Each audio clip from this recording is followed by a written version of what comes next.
Hello, welcome to my channel, Another Bibliophile Reads. My name is Greg. Today, I am going to be answering some questions that were posed by Gareth at Books, Songs, and Other Magic. These questions were posed to him by one of his students, and I'm going to go out and give a little bit of a warning.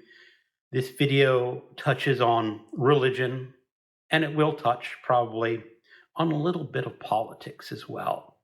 So if you are one of those people who really gets turned off by religion and politics, maybe now is the time just to stop watching. Although I think that would be sad if you did.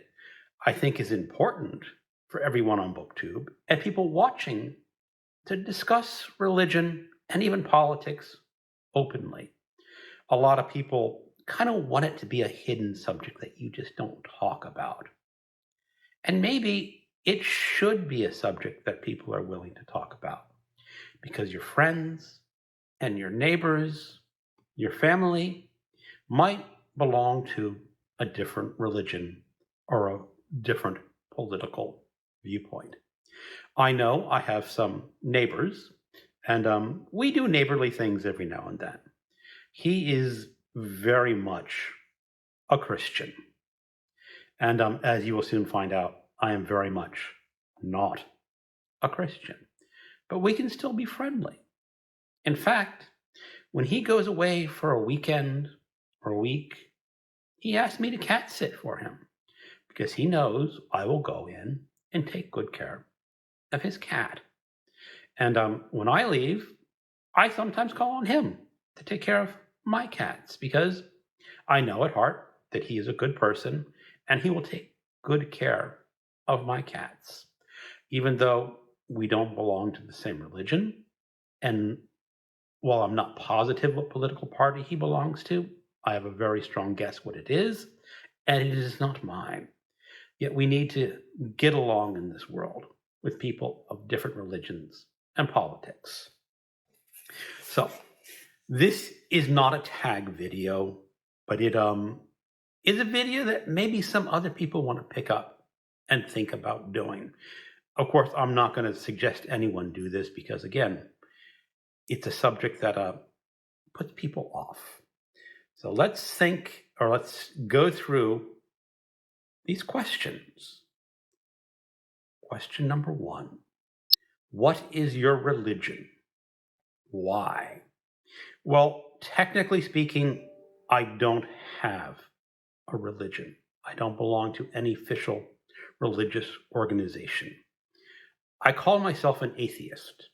And by atheist, I mean the strict term, a theist, not a theist. I don't believe in any god or gods, or for that matter, any supernatural happenings. I'm a strictly world as it is. You get what you can prove, and if you can prove it, I believe it. But other than that, I just don't believe. I do not think there is any burden of proof for me to disprove in gods or gods. All I am saying is that the burden of proof is on the people who believe and who claim that these god or gods exist. If they cannot prove their claim, then I am under no obligation to believe in their god or gods. Some people might call that more of an agnostic. That means without knowledge, because I am not definitively saying there is no God. I'm just saying there is no reason to believe in the God or gods. That is a fine point of philosophy. And why? Well, I was never really brought up with a religion. My father was born in Paris, France in 1923. He came from a Jewish family. You know what happened in 1940. There was a Bavarian corporal who invaded France and took it over. He did not like the Jews, that Bavarian corporal. And my father was very lucky to get out of France right from the start of the war.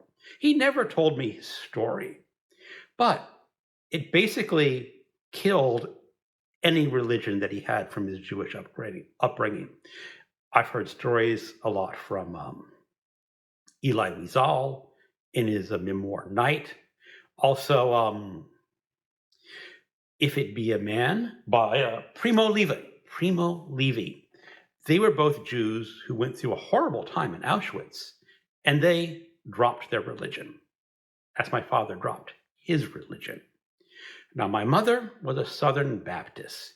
She never really gave up that religious root in her. She just did not impose it too much growing up.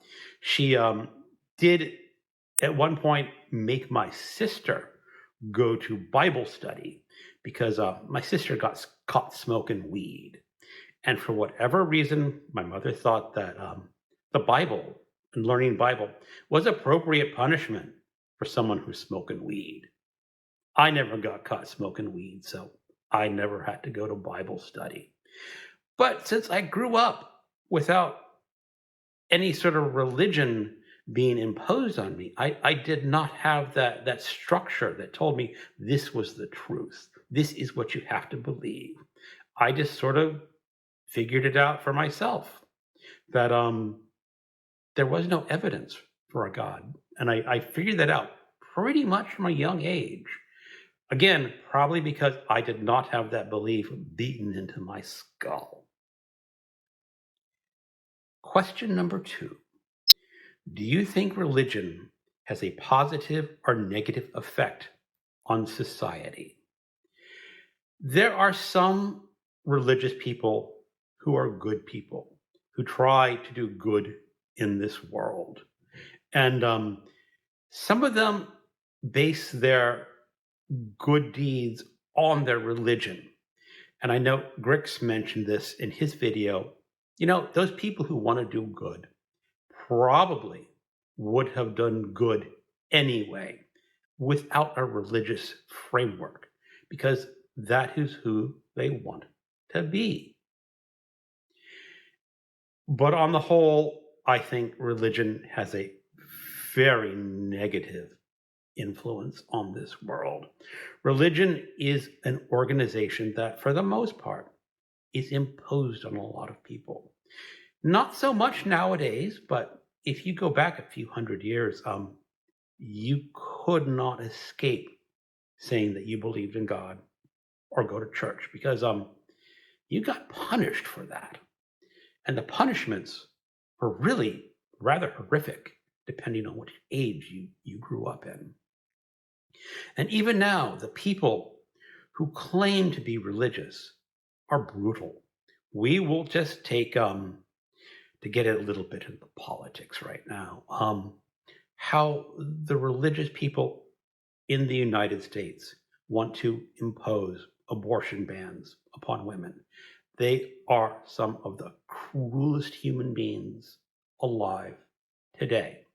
We will take the case in Texas of a 31-year-old woman, already a mother of 2, who very much wants a 3rd child. But that child is going to have a genetic disorder, and it will almost certainly be born dead or die within a few days after being born. Not only that, her health could be at risk carrying this child to term. She might even die. Yet, she cannot get abortion in Texas. One judge ruled, said, yeah, that's a good exception to our abortion, anti-abortion rule. But the Supreme Court overruled them because they are religious. And in their mind, an abortion is against their religious views. Absolute cruelty to this woman. No excuse whatsoever for them to make that kind of judgment. They are imposing their religious view on people who may not be religious. That has absolutely no benefit to society whatsoever. So, without going into more details, I'm just going to say that religion has a very negative influence upon this world. and upon our society. Question number 3. Do you think stories are important? Yes, stories are very important. We are a storytelling species, and a religion is a story. There are, let's just say, 5 major stories going on. There are really a lot more stories, but we'll just stick with the 5 major stories. Hinduism, Buddhism, Judaism, Christianity, and Islam. And yeah, I know there's paganism, there's Mormonism, but let's just stick with those 5. Each 5 is a different story of how people are to interact with the world. And some of them are compatible, some of them are not compatible. They are just a framework of how you view this world. Like, consider them a genre. You would say, how many genres do we have in our stories? We have science fiction, we have mystery, we have fantasy, we have historical fiction. All those are forms of storytelling. And religion is a form of storytelling. It gives you a framework of how you want to look at the world through a story. And that's all that it is. And why are stories important? It's because it gets us to relate to the world, to interact with the world. We have our families and our friends, but we react to the rest of the world through story. That's how I see it. How people interpret these stories can also be vastly different. They're going from the same book, the same text, and yet they come out with entirely different world views. Taking Christianity as an example, I'm going to be telling you about a man named Locke. He's somewhere down in the deep south, and he is one of the most repulsive people I know or heard about. He is a preacher, and he's a very political preacher. He will come right out and say that Democrats are demons and evil. He says gay, lesbian, transgendered people should be put to death. He believes that there are witches in his congregation trying to bring him down. And apparently he's come out as a flat earther. You know, people who think that the world is flat. Does he really believe any of that? Or is all just a posture? Something that he's saying to rile up his congregation? I don't have that answer. But his worldview is repulsive. On the opposite end of the spectrum, you have a reverend named Ed Trevors. He seems to be one of the kindest, gentlest, most kind-hearted people that I have seen speak on YouTube. He is all embracing of everyone in the world, no matter what they believe, no matter what they do, no matter what their sexuality is. He will accept them for who they are. Now, when he gets into his religious beliefs and accepting, the religious Christ and all that, okay, I disagree with him there. But other than that, he is the kind of person you would want to call a friend. Where Locke, you don't want to have anything to do with him whatsoever. Yet they have both read the Christian story, and they have come out on completely opposite ends of the spectrum. And that is another part of the power of storytelling. People can interpret it in so many different ways. Question number 4, or is that 5? It's question number 4. Is there a character in a particular story that has had an impact on your life? The one book that probably influenced me the most is The Stranger by Albert Camus. I first discovered this novel when I was a sophomore university. I was an English major, and they basically had a class called Introduction to Literature or Literary Theory, and it taught you how to read books critically. And each student in the class had to pick one novel to read and write a series of 5 or 6 papers based on different literary critical approaches. That's not the important part. The important part is that this book taught me 3 main things in life. Number 1, it's okay not to believe in God. Number 2, you are responsible for your own actions in this world. Number 3, nobody, and I mean nobody, has the right to judge you for who you are. And it's important because the main character in this book is an atheist. And by the time I got to my sophomore year in college, I was basically saying, yeah, I'm an atheist. But I never really encountered a book that the central character was an atheist and felt no compunction whatsoever to live in a godly world. His world was very sort of easygoing, and whatever happened, well, until he murdered her, man. That's a bit of a problem. But his crime in this book was not murder. His crime was not crying at his mother's funeral, which in many ways can be taken as a step for not being a godly man. And so I really fell for the character of Mersault because I could see myself being him. Again, except for the murdering part. But so yeah, I really identified with him, and I can totally identify with his reactions at the end of the book, where he has been convicted for the murder, although really, again, it was for not crying at his mother's funeral, and his acceptance of a world completely without a God. And the last questions is, do you identify with that character? I think I basically answered that already.